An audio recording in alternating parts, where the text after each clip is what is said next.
Welcome back to Recap World. Today, we're recapping the entire Greenland saga, a high-stakes survival story that follows one family from the brink of extinction to a new beginning.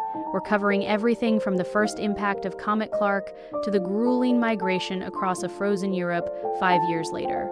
Let's get into it. The story starts in Atlanta with John Garrity, a structural engineer, trying to fix his marriage with his wife, Allison, while caring for their young son, Nathan.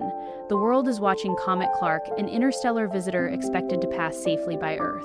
But the illusion of safety shatters when John receives a presidential alert. His family has been pre-selected for emergency sheltering. While at a neighborhood party, the first fragment hits. It doesn't land in the ocean as predicted. It vaporizes Tampa, Florida, sending a shockwave that reaches Georgia. The truth is out. Clarke is a planet killer, and the impact will cause an extinction-level event in just 48 hours. The Garritys race to Robins Air Force Base for their evacuation flight, but the journey is pure chaos. When they finally reach the military perimeter, they realize Nathan's insulin was left in the car. John rushes back to get it, but while he's gone, a medical screening reveals Nathan's diabetes. Because the bunker protocols strictly reject anyone with chronic illnesses, Allison and Nathan are denied entry and escorted off the base. John returns with the insulin and boards a plane, only to realize his family isn't there. He forces his way off the aircraft just as a desperate mob breaches the airfield, leading to a massive explosion on the tarmac that halts all flights. Separated and desperate, the family enters the darkest part of their journey. John hitches a ride on a truck bound for Canada, hearing rumors of private ghost flights to Greenland. On the truck, he's forced to kill a man in self-defense after a violent fight over his identity wristband. Meanwhile, Allison and Nathan are kidnapped by a couple who steal their wristbands to try and steal their spot in the bunkers. Thankfully, Nathan alerts soldiers at a checkpoint, the kidnappers are arrested, and Allison finds him at a FEMA camp. The family eventually reunites at Dale's house in Kentucky. Allison's father. Dale chooses to stay behind to face the end on his own terms, but he gives them his truck for one final run to Canada. As they drive north, the sky turns blood red and molten rocks rain from the atmosphere. They narrowly survive a bombardment by sheltering under a bridge. They reach the Osgood Airport in Ontario just as the last plane is taxiing away. John blocks the runway with the truck, pleading for his son's life. The pilot relents, and they take off just as the largest fragment of Clarke strikes Western Europe, igniting a global firestorm.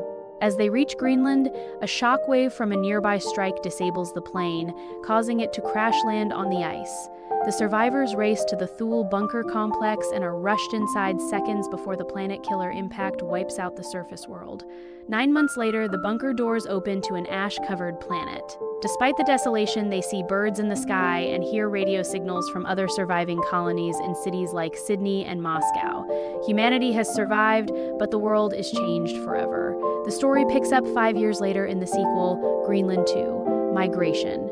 The optimism of survival has faded into a grim reality. The Earth is a frozen wasteland plagued by radioactive storms and toxic air. The Garritys have spent years in the Thule bunker, but the facility is failing. When a violent tremor causes the habitat to collapse, they are forced to flee.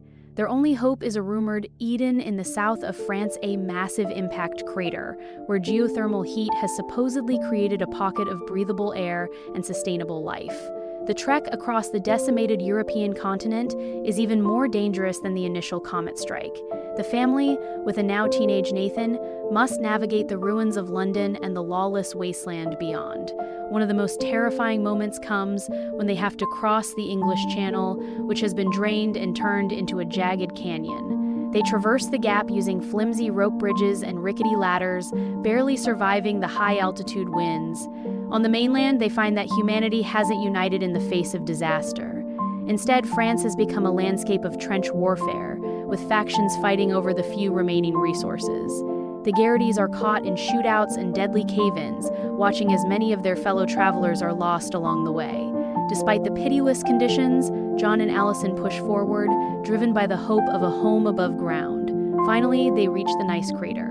The rumors were true. The unique physics of the impact created a shielded micro-ecosystem. Inside the crater, the air is clean and life is beginning to flourish.